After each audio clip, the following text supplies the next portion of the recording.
Olá, pessoal! Hoje vamos conhecer um pouco da história de Noé, o homem escolhido por Deus para construir uma arca e perpetuar a humanidade após o dilúvio. Sua história é contada no livro do Gênesis. Noé tinha uma esposa e 3 filhos. Seus filhos chamavam-se Sem, Cã e Jafé, e cada um deles tinha uma esposa, de modo que a família de Noé era de 8 pessoas. Deus mandou então que Noé construísse uma grande arca. Essa arca era tão grande como um navio, mas parecia mais uma grande e comprida caixa.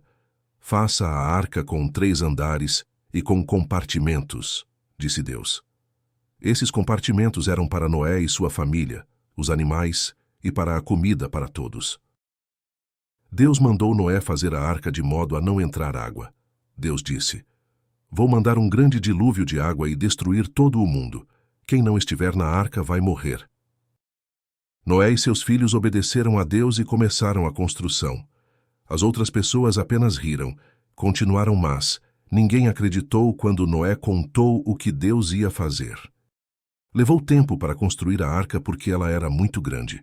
Após muitos anos ficou pronta. Então, Deus mandou Noé levar os animais para a arca. Devia levar 2 de cada espécie, macho e fêmea, de certos animais. Das outras espécies, Deus mandou levar 7. Deus disse também a Noé que levasse todas as espécies diferentes de aves. Noé fez o que Deus mandou. Depois Noé e sua família entraram na arca. Deus fechou então a porta. Noé e sua família ficaram esperando. Ia haver um dilúvio, como Deus disse.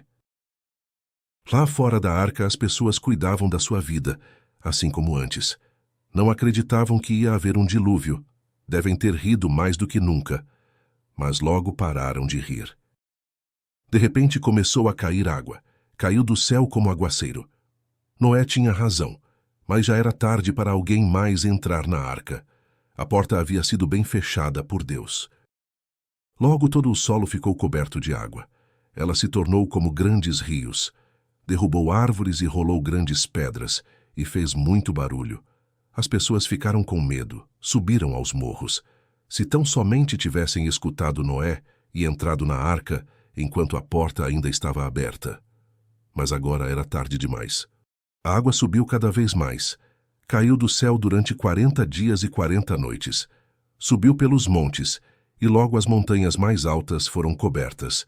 Como Deus havia dito, toda a gente e todos os animais fora da arca morreram. Mas, lá dentro, todos estavam a salvo. Noé e seus filhos haviam construído bem a arca. A água a levantou, e ela ficou flutuando em cima da água.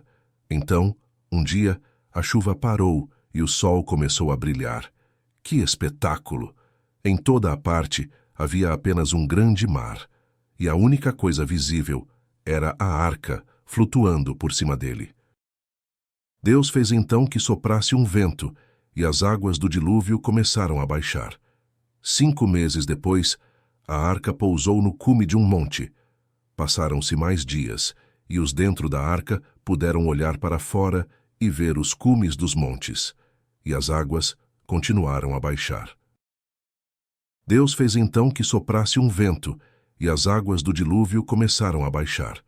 5 meses depois, a arca pousou no cume de um monte.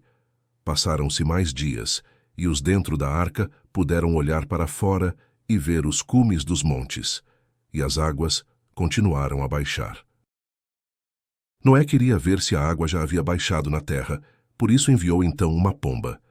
Mas esta também voltou, porque não achou lugar para ficar. Noé a enviou pela 2ª vez, e ela trouxe de volta um raminho de oliveira no bico. Assim, Noé ficou sabendo que a água havia baixado. Noé enviou a pomba pela 3ª vez, e ela finalmente achou um lugar seco onde viver. Deus falou então a Noé: "Saia da arca, tome toda a sua família e os animais com você." Eles estiveram dentro da arca por mais de 1 ano. Podemos imaginar quão felizes todos ficaram por poderem estar novamente lá fora e estar vivos. No tempo de Noé, declaravam os filósofos que era impossível ser o mundo destruído pela água.